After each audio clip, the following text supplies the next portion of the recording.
Hello friends, welcome back to my channel nature world 15। कैसे आप सब लोग? होप कि आप सब लोग बहुत अच्छे होंगे।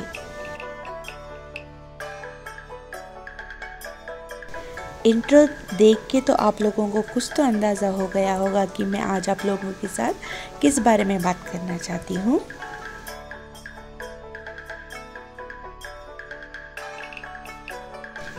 मैं आज आप लोगों के साथ मेरे इंडोर प्लांट्स के बारे में बात करना चाहती हूँ। एक्चुअली इंडोर प्लांट्स के बारे में मैंने रिसेंटली एक आप लोगों के साथ वीडियो शेयर किया था, पर जैसे आपके घर में स्टैंड्स होते हैं और आप उसे सजाते हैं, अलग अलग प्लांट्स रखते हैं, तो उस बारे में आप लोगों के साथ कुछ चीज़ें मैं शेयर करना चाहती हूँ। यहाँ पर आप देख सकते हैं मैंने कुछ स्टैंड पे लगाए हैं, कुछ मैंने पानी में प्लांट्स लगाए हुए हैं, कुछ मेरे कंटेनर्स में भी हैं। तो पहले चलिए मैं आप लोगों के साथ में मेरे जो पानी में जो मैंने प्लांट्स लगाए थे उसके बारे में आप लोगों के साथ बात करती हूँ। इंडोर में ज़्यादातर पानी में तो हम लकी बैम्बू या मनी प्लांट पोथोस वही में हम लगा के रखते हैं। तो यहाँ पर मैंने भी लकी बैम्बू और मनी प्लांट को ही मैंने लगा के रखा हुआ है। हफ्ते में एक बार या 5 दिन में एक बार आपको इसका पानी ज़रूर चेंज करना चाहिए और 2 दिन में एक बार उनकी सारी पत्तियों पर आप पानी को ना स्प्रे करते रहिए। पानी स्प्रे करने की वजह से ना उनकी जो पत्तियाँ होती हैं वो बहुत ही ब्राइट भी और उनका जो ग्रीनिश कलर जो होता है बहुत ही सुंदर सा दिखता है। यहाँ पर ना मैंने स्पाइडर प्लांट की कटिंग पानी में ग्रो करने की कोशिश की थी और यहाँ पर आप देख सकते हैं पानी में रखने की वजह से उसमें रूट भी निकल आए हैं। यहाँ पर तो मुझे क्लीन करने का मौका नहीं मिला क्योंकि एक हाथ में तो मेरा कैमरा था और एक हाथ में मैं ना उसका पानी चेंज कर रही थी। आप ना कोई भी लिक्विड या कुछ भी डाल के उसे मत धोइए, स्क्रबर लेके ग्लास को अच्छे से धोइए और उसका पानी चेंज करते रहिए, जो कि मुझसे ये काम अभी नहीं हुआ एट प्रेजेंट क्योंकि मेरे और एक हाथ में क्या मोबाइल थी और मैं उसे आप लोगों के लिए शूट कर रही थी।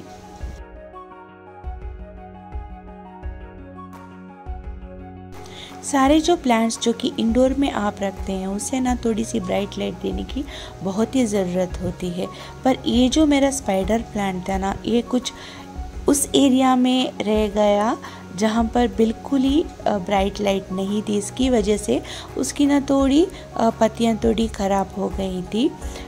यहाँ पर एलोवेरा है, ये एक मेरे हस्बैंड को ना गिफ्ट मिला था, वो कहीं पर किसी एक प्रोग्राम में चीफ गेस्ट थे और बहुत ही अच्छा गिफ्ट जो कि मुझे बहुत पसंद आया। अगर सभी लोग इसी तरह के गिफ्ट देंगे प्लान के तो उसकी बात ही कुछ अलग ही है कि नहीं। ये एक टाइप का फर्न है, इसे मैंने इंडोर में रखा है। जो भी मेरे इंडोर प्लांट्स होते हैं ना उन्हें मैं 2 या 3 दिन में थोड़ी सी उसे मैं धूप देती हूँ। जिन प्लांट को धूप देनी होती है उन्हें मैं धूप में रखती हूँ, जिन प्लांट को ब्राइट लाइट में रखना है उन प्लांट को मैं ब्राइट लाइट में रख देती हूँ। और 4 दिन में या हफ्ते में एक बार तो मैं प्लांट्स को एक्सचेंज करती रहती हूँ और उसका पानी भी मैं देखती रहती हूँ और पानी को ना मैं थोड़ा सा स्प्रे भी करती हूँ। यहाँ पर इस बार मैंने इस स्टैंड पे ना सैनसेवेरियस और सारे सिंगोनियम के प्लांट्स मैंने रखे थे, वो भी मैंने 3 वीक्स तक रखे थे। पर हफ्ते में एक बार सारे प्लांट्स को ना मैं कुछ इस तरह बाहर लाके ब्राइट लाइट में रखती थी और उसके बाद ना मैं 15 या 20 दिन के बाद में चेंज भी करती रहती हूँ। ये जो प्लांट आपको दिख रहा है वो मैंने अमेज़ॉन से लिया हुआ था। जब मैंने इसे लिया तो इसका प्राइस जो था वो 1299 था, पर अब थोड़ा हाई हो गया है इसका प्राइस। अगर आप चाहे तो अमेज़ॉन पर चेक कर सकते हैं। ये जो सारे प्लांट्स मैं लेकर आई हूँ वो सारे सिंगोनियम के, क्योंकि ना 15 से 20 दिन तक हमने इसे इसी प्लांट्स को देखा है और थोड़े से ना ख़राब भी हो गए, कुछ उसकी पत्तियां जो हैं ख़राब होने लगी। तो मुझे लगा कि मैं इन प्लांट्स को ना 1-2 दिन के लिए नहीं थोड़े दिन के लिए मैं इन्हें बाहर रखूं और कुछ अलग प्लांट्स करके अंदर उस स्टैंड पे मैं रखूं। बाहर लाते ही पहली चीज़ मैंने ये कि मैं उन सभी प्लांट्स को ना रिफ़्रेश करना चाहती थी, इसलिए मैंने थोड़ी उन पे मिस्टिंग शुरू कर दी।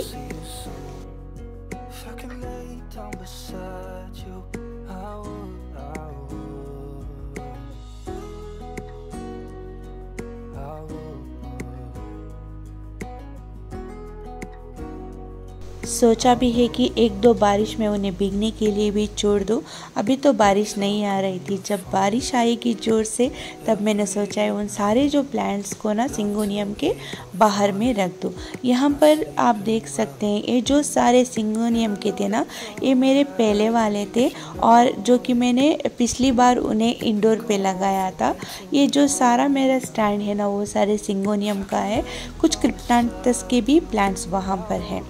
अभी मैं सोच रही हूँ कि मैं किस टाइप के प्लांट्स को अभी इंडोर में रखूँ, तो वही मेरा हंट हो रहा है और वही मैं सोच रही हूँ कि किस टाइप के प्लांट को रखूँ। क्योंकि सैनसेवेरियास तो मैंने एक बार तो मैंने सिर्फ सैनसेवेरियास ही लगाए थे, अगली बार मैंने कुछ सिंगोनियम के लगाए थे।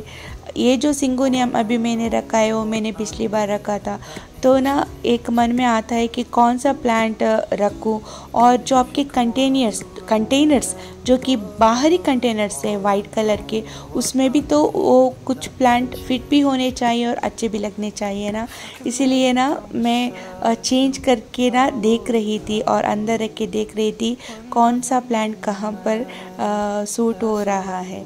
तो चलिए आप भी देखें कि मैं कितनी कंफ्यूज थी और मैं कितने बार मैंने प्लांट को चेंज किया। तो चलिए आप भी देख लीजिए।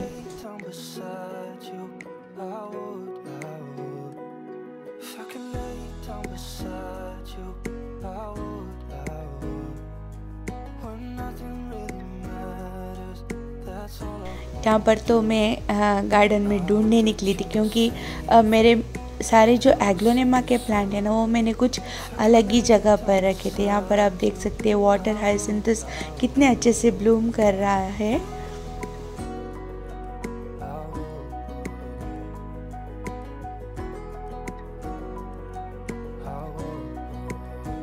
एग्लोनेमा के प्लांट और कलेक्शन तो है मेरे पास, पर प्रॉब्लम ये हो रही थी कि मेरा जो स्टैंड है ना उसमें तो उसे फिट आना चाहिए, क्योंकि कुछ प्लांट्स के ना पॉट्स थोड़े बड़े थे और प्लांट भी बहुत बड़े ग्रो हुए थे, और कुछ जो प्लांट थे जो छोटे कंटेनर में थे उन्हें ही मैं यहाँ पर लेके आई हूँ।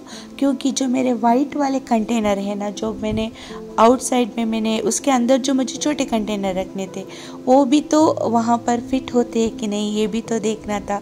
इसीलिए कुछ इस तरह से मैं उन्हें अरेंज कर रही थी। देखा जाए तो एग्लोनेमा को ग्रो करना बहुत ही आसान है। बहुत सुंदर सी फॉलेज भी उनकी बहुत सुंदर सी है। फ्लावरिंग की तो उन्हें ज़रूरत ही नहीं होती, क्योंकि उसकी जो पत्तियां ही इतनी सुंदर होती हैं। मैंने ना पहले जब एग्लोनेमा मैंने ग्रो किया था, मुझे उसका नाम भी नहीं पता था एग्लोनेमा करके, पर मैंने उसे ग्रो किया था और मैंने इंडोर में ही रखा था। पानी तब तो मैं जॉब के लिए जाती थी और मैं पानी बहुत ही कम देती थी। हफ्ते में 2 बार उसे मैं थोड़ा सा पानी देती थी, बस उतना ही, क्योंकि वो इंडोर में था और मेरे बालकनी में था। पर 1 साल में ना वो इतना बुशी होके ग्रो हो गया। एक प्लांट में 8 प्लांट उसमें ग्रो हो गए 1 से 1.5 साल के गैप में। उसके बाद ना लास्ट ईयर ही मैंने उसे कट करके अलग अलग कंटेनर में लगा के बहुत सारे मैंने प्लांट किए, और मैंने ना बाहर बारिश में भी भिगोने के लिए रखा था, बाहर भी मैंने रखा था, पर वो उतने अच्छे ग्रो नहीं हुए जितने मैंने इंडोर में रखे थे, और जिससे मैं थोड़ा सा ही पानी देती थी और वही उसी टाइप के प्लांट ना बहुत अच्छे से ग्रो हो गए। यहाँ पर आप देख सकते हैं कि ये वाला जो पॉट है ना बाहर ही था, पानी में भी था, पर देखिए वो उतना ग्रो नहीं हुआ है। ऑलरेडी इसे 1 ईयर हो गया है, जो कि इंडोर में मैंने रखा था और थोड़ा थोड़ा सा मैंने मैं जिन प्लांट को पानी दे रही हूँ, शेड में रखा है, ब्राइट लाइट में है पर शेड में है, वो बहुत अच्छे से ग्रो हो रहे हैं। पता नहीं इसका लॉजिक क्या है, ये मुझे पूरी तरह से समझ में आया है, पर प्लांट तो प्लांट ही होते हैं, उनके बारे में हम कितना भी जान ले वो थोड़ा कम ही होता है। यहाँ पर ये जो प्लांट है ना, उसकी जो मैंने आपको बताया थी, इसकी जो पत्तियाँ थी वो थोड़ी ख़राब हो गई थी। उन सारी को मैंने अभी यहाँ बाहर ला के ना मैं इसे कट कर रही हूँ ताकि वो थोड़ा और भी रिफ़्रेश हो जाए। बस 1-2 दिन के बाद ना मैं उन सारी जो प्लांट को जो कि मैंने पानी में रखा था, सोचा है कि मैं उन्हें रूट्स तो आ गए हैं इसलिए मैं उन्हें मिट्टी में लगाती हूँ। जो कि मैंने सिंगोनियम जो मैंने बाहर आके रखे थे, देखिए इस तरह आप बाहर लाने के बाद अगर उनमें कुछ पत्तियां सूखी हुई है तो उन्हें आप निकाल लीजिए, उसे अच्छे से स्प्रे कीजिए, ब्राइट लाइट में हफ्ते भर या 10 दिन तक उसे रख लीजिए या महीने भर उसे बाहर ही रख लीजिए तो भी कोई प्रॉब्लम नहीं है। जो अगर आपके पास कुछ अलग प्लांट्स है तो उन प्लांट को आप अंदर ला के रख लीजिए।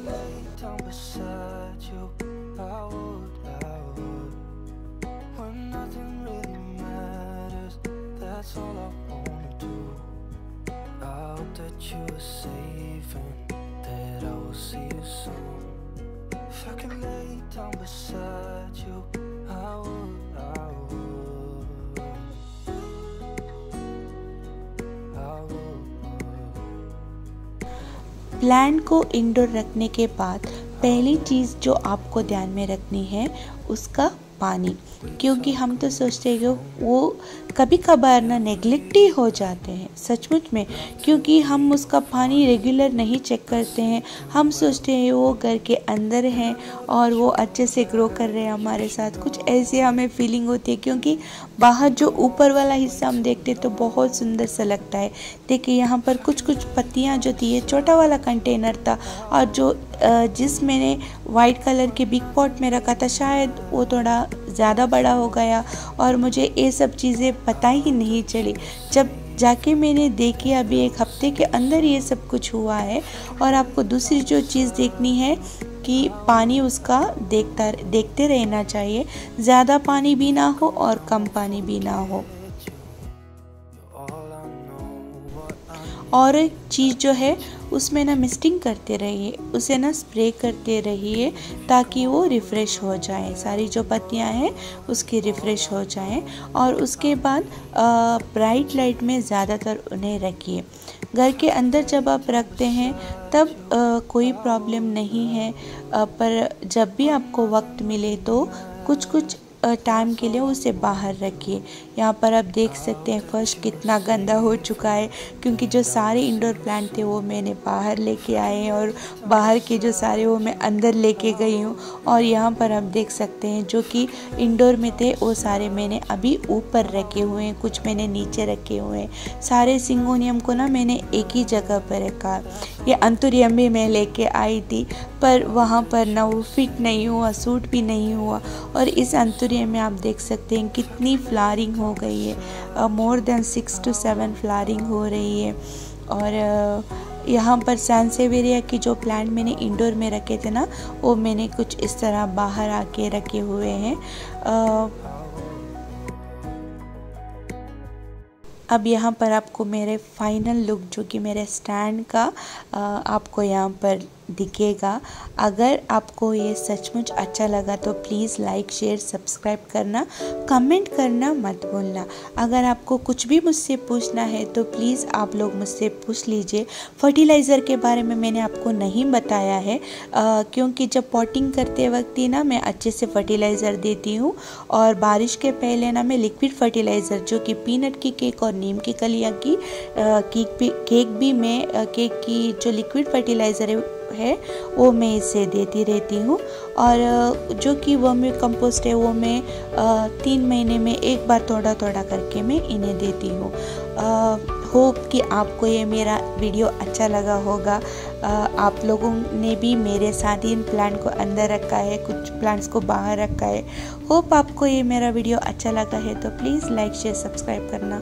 Thanks for watching.